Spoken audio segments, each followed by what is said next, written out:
Think about a student sitting at their desk. They know they have a big math test tomorrow and need to study, but the television is in the next room, pulling them toward the couch. Now, imagine an adult facing a different situation. They have to make a tough decision at work, a choice they know is correct, but they hesitate because they are worried about what their coworkers or neighbors will think of them. Even though these moments look different, the underlying feeling is the same. It is the quiet, heavy clash between what we know we should do, our duty, and the emotional desires that pull us in the opposite direction. This feeling of being mentally stuck, caught between responsibility and emotion, is a universal human experience. People have been fighting this internal battle for thousands of years. Thousands of years ago, on the ancient Indian battlefield of Kurukshetra, a massive, world-altering war was about to begin. Standing between these two colossal armies was Arjuna. He was the greatest warrior of his time. But as he looked across the open field, he didn't see a faceless enemy. He saw his own family members, his teachers, and his childhood friends. In that moment, Arjuna experienced a total collapse. His heart sank, his hands began to shake violently, losing all their legendary strength, and his massive, divine bow slipped completely out of his grip. Arjuna didn't drop his weapon because he was physically tired, and he wasn't afraid of dying. He froze because his mind was clouded by his emotional attachment to the people standing across from him. Defeat rarely happens because our physical bodies give out. We lose when our thoughts become so tangled that we can no longer tell right from wrong. Arjuna turned to his charioteer, Krishna, in a state of panic. But Krishna didn't respond by handing him a sword or telling him to fight. Instead, he offered a shift in perspective. Krishna started by asking a question.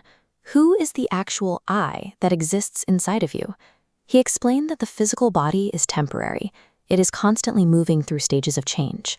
We begin as infants, we grow into young adults, and eventually our bodies get old. Think about when you were younger. You outgrew favorite outfits and put on new ones.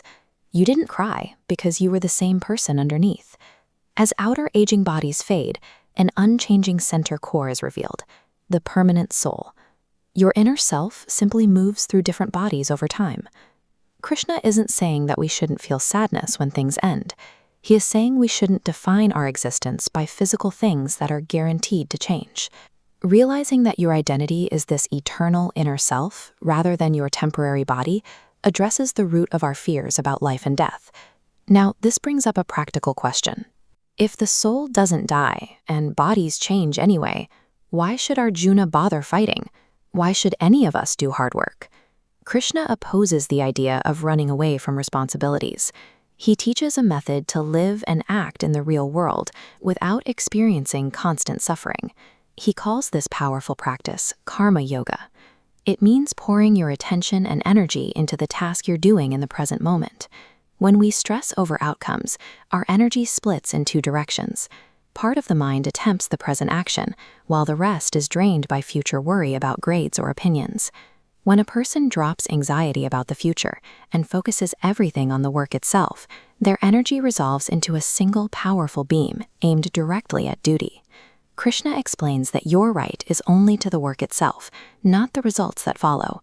You perform your task because it is the right thing to do, not because of what you might get from it.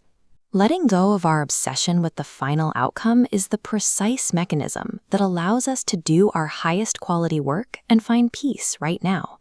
Let's return to the student from the beginning. By practicing karma yoga, they can stop freezing up over the fear of a bad grade and focus on the simple act of opening their textbook to learn the material. And the adult hesitating at work, they can push past their attachment to other people's opinions by focusing on the logic of their duty. In both cases, these people are using the exact same mental shift that Arjuna used on his chariot, prioritizing the right action over the emotional noise surrounding it. The ultimate battlefield is rarely a physical place. It is our own mind, and we stand on it every single day. Back at Kurukshetra, the fog in Arjuna's mind clears. He lifts his bow and prepares to do his duty. Winning your own battles comes down to 3 steps. Identify with the unchanging self rather than the physical body. Recognize your duty, and give your best effort to the present moment without agonizing over the rest. Whether you are 8 years old or 80, this wisdom provides a clear path forward whenever doubt creeps in. True strength does not mean you never feel fear. It means possessing the wisdom and clarity to see straight through it.